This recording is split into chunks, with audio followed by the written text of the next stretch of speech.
Hello, and welcome back to another episode of Reeltv. On our show, we report and discuss the latest movie news, as well as bring you the scoop from behind the scenes in Hollywood. I'm your host, Adam Murray. And I'm also your host, Kyle Wexler, and today we'll be discussing Divergent.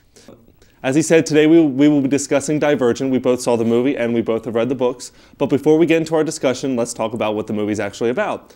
It's about a girl named Beatrice Pryor, and she lives in a dystopian society, which was Chicago, which they said in the books and the movie.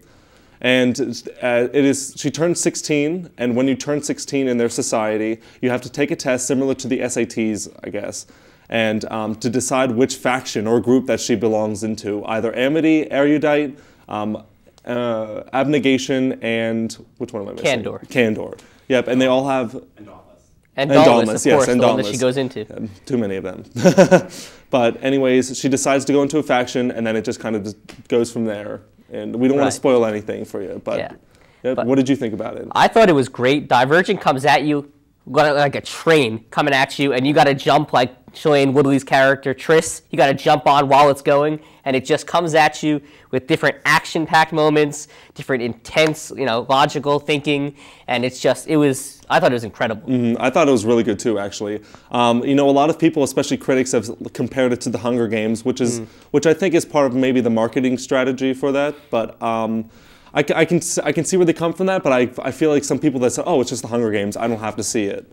But I think they should see it because it was a good movie. I mean, it's not the best movie that I've ever seen in my life, but it's still I love the books, and I thought it was a good representation of what the books were.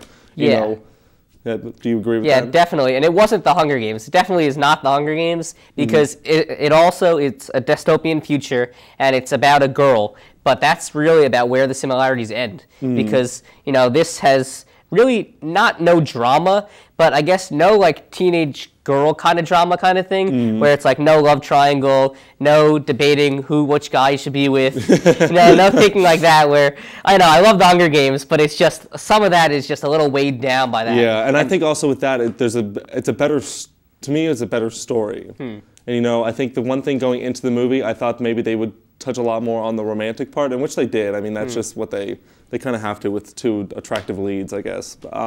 Yeah. But I think they focused a lot more on the storyline, which I thought was a great detail that that was added into it, and I think it enhanced the book experience, which I think is hard to come by with reading books and seeing the movies, which I really enjoyed. I know sometimes, like The Hunger Games, I think sometimes they focus on more of the movie part of it, like making it a great movie, and sometimes I think when you do that, you kind of forget how to enjoy watching the movie just as you enjoyed reading the book. And I think Divergent, the movie, did well in making you remember how you read the book and remember the feelings that you had while you were reading the book. And you kind of felt the same way while watching the movie, which to me was awesome. Right, and I feel like Hunger Games is really a more wider appeal to everyone. For instance, I thought it was a better movie in general, and I think the story's better. Yeah. And I think even my grandpa called me, and he said that he came out of Divergent. He said that was the worst movie I've ever seen. So it doesn't transfer, and that was one of the criticisms of it, that it doesn't transfer well through generations. It's tailored for a specific audience that is teens, and that they like it. They don't hold back in everything they do. Like, they don't hold back with violence or with anything like deaths and stuff like that without giving anything away. They really don't hold back. And the book too. What did you like the book? Reading the books? I did like the book. Which one did you read? The Hunger Games too? Yes. Which one did you like better? I liked The Hunger Games better. Okay. See, I like Divergent the books better because in the last Hunger Games, I thought it was kind of disappointing in just like plot line. I think it just kind of wasn't what I was expecting. Right. But on Divergent, I know a lot of people hated the third book, but to me, I personally liked it because the author didn't actually she didn't hold any walls up. Right. Nothing like I'm not going to spoil anything, obviously, but I think it's just like you don't expect what's coming, right? And you're just like, whoa. Yeah. And I thought that was hopefully with the movies they make the second and third movies and they make it better because it's definitely has a good basis for, I hated the Twilight movies, but the first one was awful if you ever just watch it. But then if you watch the set, like when the production level goes higher, the movies look better.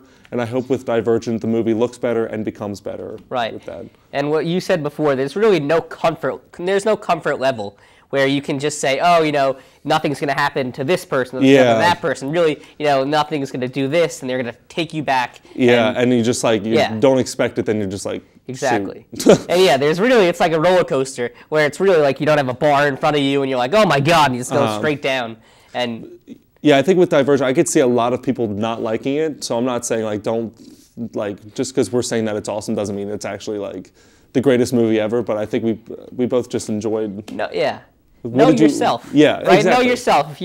If you like a movie where you know this is there are two leads, and then there's a guy and a girl, they're gonna have a little problem in the middle, but they're gonna get through it, and they're gonna have a happy ending with a little bow tied on it. That's that's what you like to see. Don't go see this type of movie. Yeah, exactly. Because it shocks you in some ways with all these. Yeah, and it's only the first one, and trust me, it gets bigger. It gets bigger from there. What did you think of Shailene Woodley? Shailene Woodley, yes. What did you think of her? I thought her performance was excellent. Yeah, I thought it was I really liked it too because I watched.